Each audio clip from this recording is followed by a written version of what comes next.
நட்சத்திர கனவுகள் அத்தியாயம் 30.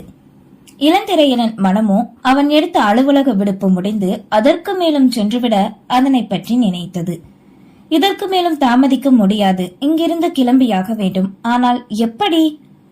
இதுவரை தான் தானாக மட்டுமே இருக்க, இனி யாழ்மதியும் தன்னோடு தன் பொறுப்பானவள். உயிரோடு ஒன்றாய் கலக்கவில்லை என்றாலும் அக்னியின் முன் சத்தியம் செய்து கரம் பற்றினேனே. இன்பமும் துன்பமும் இனி இருவருக்கும் ஒன்றென்னவென்று. இப்போது என்ன செய்வது யோசித்தவனுக்கு மண்டையே வெடித்து விடுவது போல் இருந்தது. இதே திருமணத்திற்கு முன் என்றால் தன் முடிவென இருந்து விடலாம். இன்றோ அவளின் முடிவு, வீட்டாரின் முடிவு. நினைக்கவே மலப்பாய் இருக்க பெருமூச்சு விட்டான். ஒரு வழியாக அன்றைய இரவு யோசனையிலே கடந்து விட்டது. இலாவின் மனதினை ஏதோ அழுத்துகிறது என்பதை கண்டதுமே அறிந்து கொண்ட யாழ்மதி அவளாகவே கூறட்டும் என விட்டுவிட்டாள். மறுநாள் தேவாவும் அதித்தியும் சென்னைக்கு வந்து விட்டதாக தகவல் கொடுத்தனர். அதன் பின் வழக்கம் போல் நேரம் செல்ல மதிய வேளையில் அந்த வீடே அதிரும் அளவுக்கு சந்தோஷ துள்ளலில் கத்தினாள் யாழ்மதி. அனைவரும் சத்தம் கேட்டு என்னவென்று அவளை நோக்கி வந்தனர். தமிழுக்கும் அன்று விடுமுறை நாள் என்பதால் வீட்டில் இருந்தாள். எதுக்கு மதி இப்ப கத்துன? என் தூக்கமே போச்சு. தமிழ்ச்செல்வி புலம்ப யாழ்மதியின் முகத்தில் இருக்கும் ஆனந்த மகிழ்ச்சியை புரியாமல் கண்டனர். அவளின் கரங்களிலோ ஒரு காகிதம் இருக்க, என்னம்மா மருமவளே கேட்டவாறு வந்தார் சங்கரமூர்த்தி. மாமா, இங்க பாருங்க, எனக்கு வேலை கிடைச்சிருக்கு. கல்யாணத்துக்கு முன்னாடி பக்கத்துல இருக்கிற டவுன், அதான் வேளாண்மை ஆராய்ச்சி நிறுவனத்துல வேலைக்கு கேட்டிருந்தால, இன்டர்வியூ கூட போயிட்டு வந்தேன்ல. ஆமாடா, நான் தானே அன்னைக்கு உன்னை அங்க கூட்டிட்டு போய் விட்டுட்டு வந்தேன். ஆமா மாமா, அங்கேதான். இப்ப எனக்கு வேலை கிடைச்சிருக்கு. இத மட்டும் அப்பாவோ அம்மாவோ கேட்டு ரொம்ப சந்தோஷப்படுவாங்க. நான் முதல் முறையா வேலைக்கு போறேன். என் சம்பாத்தியத்தை வச்சு அவங்களுக்கு பிடிச்சது எல்லாமே வாங்கி தர போறேன். இனி கனவுகளோடு கூற இடியே விழுந்த உணர்வில் அப்படியே நின்றிருந்தான் இளந்திரையனன். சற்று முன்தான் ஒரு வழியாக யோசித்து இவளையும் சேர்த்தே அழைத்து கொண்டு சென்றுவிட என தீர்வு கண்டான். ஆனால் இப்போது அவளின் ஆனந்தம் அவனை புஷ்பானமாக்கியது. அடியே, இந்த எதுக்கு இப்படி வானத்துக்கு பூமிக்கு குதிச்சுக்கிட்டு இருக்க? இது என்ன அரசாங்க உத்தியோகமா? விஷாலாட்சி கேட்க, இல்லாத, ஆனா நான் படிச்ச படிப்புக்கான வேலை இதுதானே. இதுல வேலை பார்த்தா 2-3 வருஷத்துல நிரந்தரமா அரசாங்க வேலையே எனக்கு கிடைச்சிரும் ஆர்வமோடு கூறினாள். மருமவளே, இந்த காலத்துல பணத்தை கொடுத்தா இப்பவே கவர்மெண்ட் வேலை கொடுத்துட போறாங்க. நம்ம வேணா உனக்கு வாங்கிடுவோம் மாமா? சங்கரமூர்த்தி கேட்கவே, இல்ல மாமா, என் தகுதிக்கும் நேர்மைக்கும் கிடைச்ச வேலைதான் வேணும். வருங்காலத்துல அதை பார்த்து என்னை பாராட்டி கிடைச்சா சந்தோஷமா வாங்கிப்பேன். பணம் கொடுத்து வேலை நிச்சயமா ஒரு நாள் நான் வாங்க மாட்டேன் மாமா. இங்க தன் தங்கையின் மகளை பெருமிதப்பாய் கண்டனர். ஏய், ரொம்ப ஆடாதடி, நானும் படிச்சு முடிச்சு வேலைக்கு போவேன். தமிழ்ச்செல்வி கூற, ஆகா, படிச்சுக்கிட்டு இருக்கும் போதே உனக்கு பொறாமையாடி நக்கலாய் கேட்டாள். சரி சரி விடுங்க, என்னைக்குமா வேலைக்கு போகணும் நீ? அது இதுல வர திங்கட்கிழமை போட்டிருக்கு மாமா. சரிம்மா, நாளை மறுநாள் தானே முத தடவை வேலைக்கு போறேன். உன் அப்பா அம்மா 2 பேர்கிட்டையும் போய் ஆசீர்வாதம் வாங்கிக்கோ. நல்லபடியா நீ உனக்கு விருப்பப்பட்டது மட்டும் பார்த்தா போதுமா. மகிழ்வோடு கூற மாமாவினை ஆசீர்வாதம் வாங்கி கொண்டாள். அவரும் தன் நெஞ்சோடு சாய்த்து பாசமாய் வருடி கொடுக்க, அப்ப நானு என்றவாறு தமிழ்ச்செல்வியும் வர இருவரையும் அணைத்துக் கொண்டார். இவர்களின் இந்த மகிழ்ச்சியில் இளந்திரையனை கவனிக்க தவற அவனோ திரும்பி மாடி ஏறி சென்று விட்டான். சத்தம் கேட்ட பின்னே அவன் ஒருத்தன் இருக்கிறான் என்பதையே உணர்ந்தாள் யாழ்மதி. என்னாச்சு இவனுக்கு? ஒரு வார்த்தை கிட்ட என்கிட்ட பேசாமையே போறான். மனம் நினைக்க, அடியே, இருக்கிற சந்தோஷத்துல அவன் ஒருத்தர் இருக்காங்கிறதே நீ மறந்துட்டேடி. மனசாட்சி கூறவே தன் தலையில் தானே குட்டி கொண்டாள்.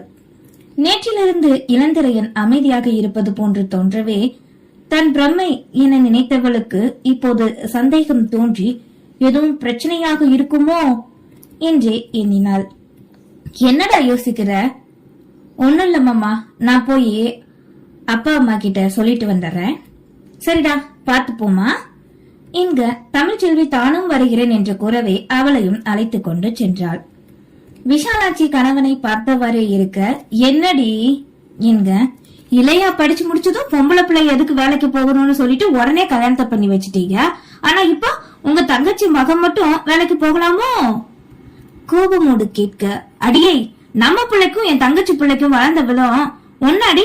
மூத்தவ பிரியா கூட டீச்சர் வேலைக்கு போய் அவளால முடிஞ்சத பிறந்த வீட்டுக்கு கொடுக்கறா.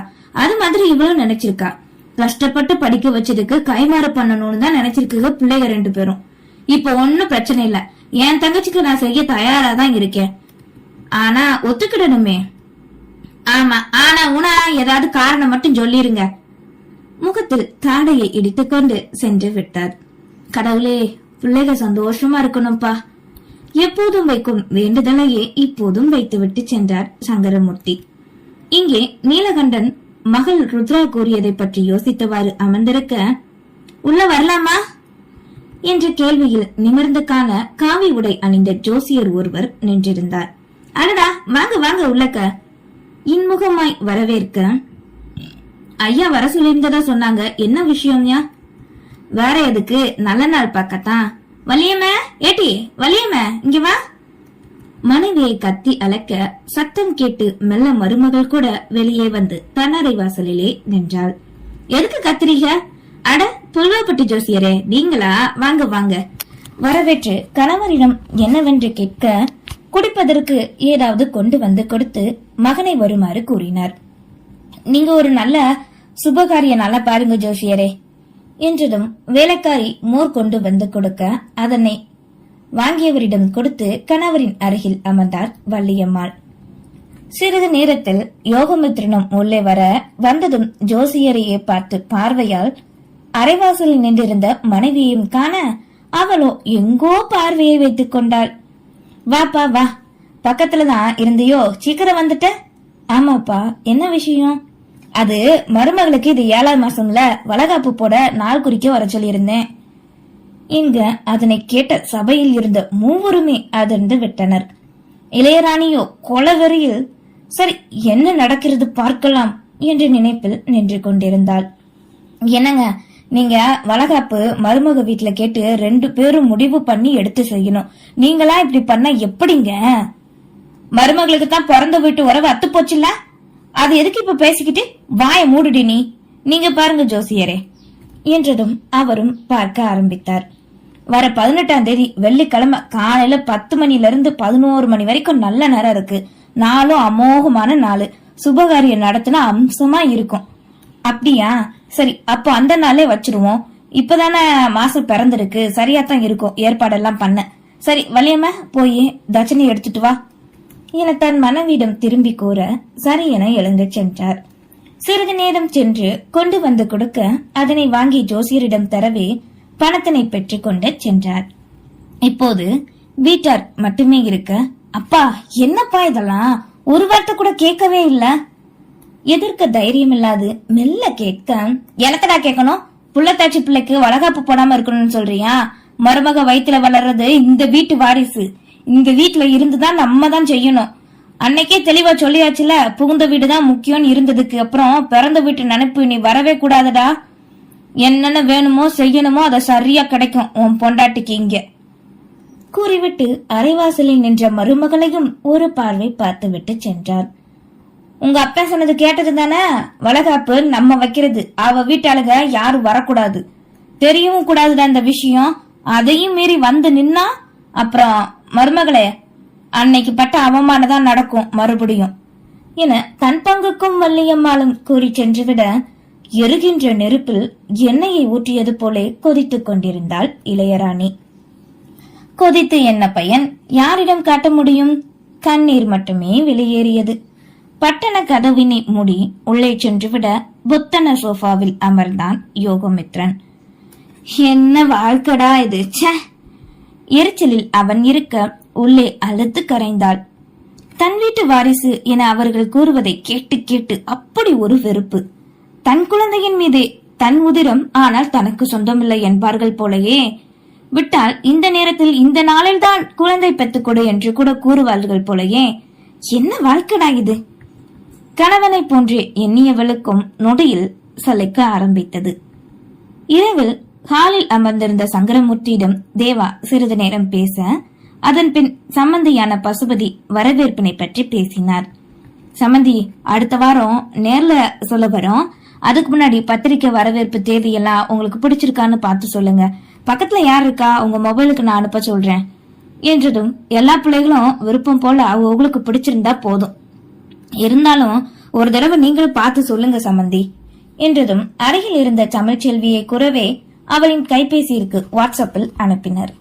உடனே தமிழ் அதனை தந்தையிடம் காட்ட அப்போது அங்கு வந்த இளந்திரையன், யாழ்மதி இருவரும் அவர்களிடம் டிசைன், தேதி, விருந்தினர் பெயர் என அனைத்தையும் காட்டினர்.